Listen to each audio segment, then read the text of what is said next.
And that's what makes Tumbleton so important. Ormund didn't choose it because it was rich or powerful. He chose it because it's a maze. Narrow streets, crowded homes, civilians everywhere. If Rhaenyra attacks with dragons, innocent people die. And if innocent people die, the surrounding towns could turn against her. It's a trap, a political trap disguised as a military one. Wait, let me go back to that. This is the key detail many viewers might miss. Ormund isn't trying to defeat Rhaenyra with strength alone. He's trying to force her into a choice where every option damages her. Attack, and she looks cruel. Hold back, and he gains time. That's a dangerous opponent. But then, the episode reveals something even stranger. Ormund despises the Targaryens. He sees them as people corrupted by dragons and dark magic, yet he supports Daemon. Why? Because Daemon was raised under Hightower influence. To Ormund, Daemon may have Targaryen blood, but he has a Hightower mind. That distinction matters. He isn't fighting for Aemond anymore. He's fighting for the version of the throne he believes should exist. And that creates a huge problem inside the Greens themselves. Loyalty is shifting. Alliances are shifting. The war isn't just blacks versus greens anymore. It's becoming greens versus greens. And the episode quietly hints that betrayal is coming. One of the most unsettling moments is the public punishment scene. Ormund presents himself as a protector of the people, but by the end, we realize it's mostly performance. Thousands of soldiers occupy Tumbleton, families lose their homes, and an ordinary man is turned into a sacrifice to prove Daemon's strength. When Daemon asks if mercy is a virtue, Ormund immediately rejects the idea. That reaction tells you everything. Compassion is weakness in his eyes. The scary part is that Daemon looks uncomfortable. He isn't fully embracing what Ormund wants him to become. Let me know if you caught that, because I think the show is planting the seeds for a future conflict between them. Now, while Tumbleton prepares for war, Rhaenyra's side is falling apart in a completely different way. And this is where the episode gets surprisingly emotional. On paper, she sits the Iron Throne. In reality, she looks exhausted, isolated, and overwhelmed. The Red Keep is filled with rats. The treasury is draining. Her council is thin. The people are restless, and every decision feels like it could trigger another crisis. What stood out to me was how carefully she avoids Ormund's trap. She understands that burning Tumbleton would kill civilians and destroy support for her cause, so she refuses to rush in. Strategically, that's the correct choice. Politically, it makes her look hesitant. That's the nightmare of ruling. The audience knows she's trying to be responsible, but the realm may see weakness instead. And then there's the money problem. The episode introduces a new master of coin, but it feels less like a solution and more like a shield. New taxes are coming, and when the people get angry, someone else will take the blame instead of the queen. That's not stability. That's survival. Another detail I loved was Rhaenyra studying the old Valyria model. She's staring at the ruins of a dynasty while trying to protect her own.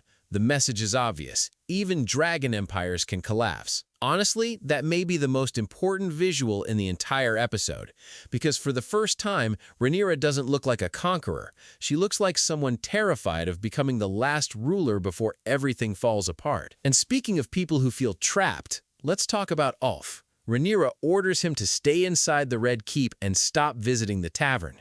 She wants loyalty, discipline, obedience, but she offers him almost nothing in return. That tension is growing. The show keeps giving us little moments that suggest Ulf is becoming frustrated. What if that frustration turns into betrayal? What if one of Rhaenyra's own dragon riders stops believing in her? I'm gonna lock in a prediction here. Ulf is going to become a major problem before the season ends. The episode is spending too much time on his resentment for it to mean nothing. And then we get one of the biggest emotional twists of the hour. Daemon finally discovers that Rhaena is the rider connected to Sheepstealer. Instead of turning her over, he protects her. He kills an innocent goat farmer, destroys the evidence, and lets his daughter disappear into hiding. That moment says everything about Daemon. He will lie to his queen before he sacrifices his child, and that's exactly why this is such a dangerous secret. Rhaenyra trusts him more than almost anyone. If she learns he deceived her, the damage won't just be political, it will be personal. The emotional zoom in here is Rhaenyra herself. She isn't acting like a conqueror. She looks frightened, isolated, almost like someone trying to erase herself from the world. The connection to Sheepstealer makes sense. A lonely dragon choosing a lonely rider. That's a surprisingly tragic image for a series filled with war and ambition. And the worst part, Rhaenyra has no idea this secret is sitting right beside her. She thinks the threat has been eliminated, while Daemon is quietly protecting the truth. That's the kind of lie that doesn't stay buried forever. The deeper this episode goes, the more obvious it becomes that nobody is actually winning this war. Even the characters who appear to have momentum are carrying cracks that could destroy them at any moment. And that brings us to Sir Criston Cole. When he finally reaches Harrenhal with Ormund Hightower, he's expecting answers. Instead, he finds silence. Aemond is gone. Vhagar is nowhere to be seen. The commander he was following has simply disappeared, and suddenly the Green Army has no clear direction. That's a terrifying position for any military force. Soldiers can survive impossible battles, but uncertainty? That destroys armies from the inside. What really caught my attention is Criston's reaction. He doesn't collapse. He immediately starts thinking about the next objective. If they can't reunite with Aemon, then they need to stop the Black forces from growing stronger. On paper, that sounds logical, but emotionally, you can tell he's fighting a battle that already feels lost. He's still marching forward because stopping would mean admitting everything is falling apart. And that's exactly why his storyline feels so tragic. He's chasing purpose more than victory. Personally, I think the episode is quietly preparing viewers for the consequences of that decision. Every conversation, every frustrated expression, every exhausted soldier points toward one thing. This army is breaking. They just don't know it yet. And when an army loses belief before it loses a battle, the outcome usually isn't hard to predict. Now, let's shift over to Aegon, because honestly, this may have been one of the saddest parts of the episode. Think about where he started. A king surrounded by servants, luxury, and absolute authority. Now look at him. He's wandering through the countryside, hiding with almost nothing left. The man who once expected everyone to kneel before him is now struggling just to survive another day. That contrast hits hard.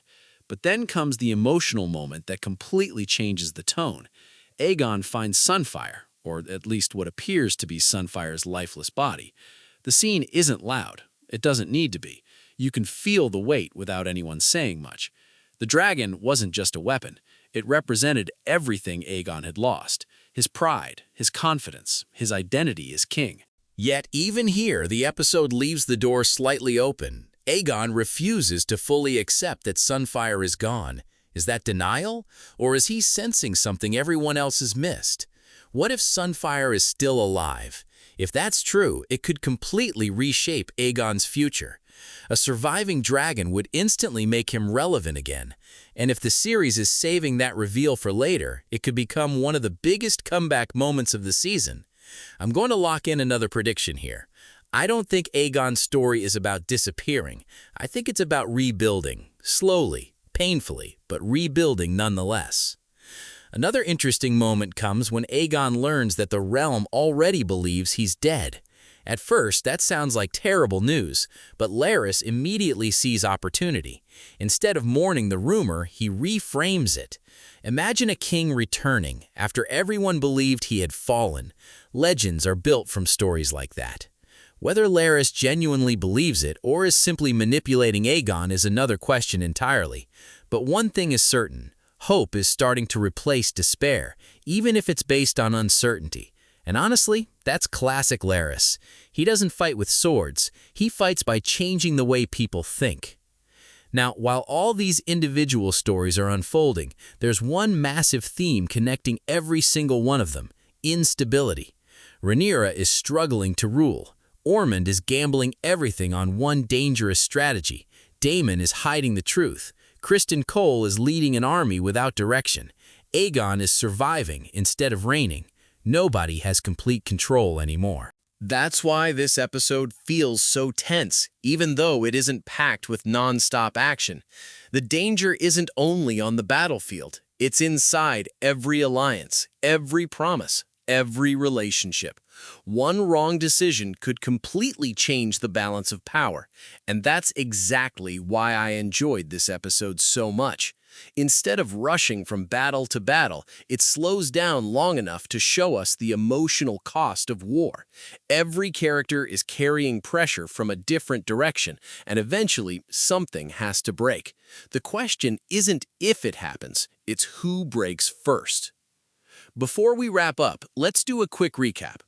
Ormund turns Tumbleton into a political trap while quietly revealing how dangerous his true beliefs really are. Rhaenyra refuses to fall into that trap, but continues losing control of her own kingdom.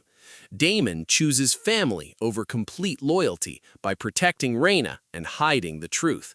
Criston Cole marches toward an uncertain future with an army that's already losing faith.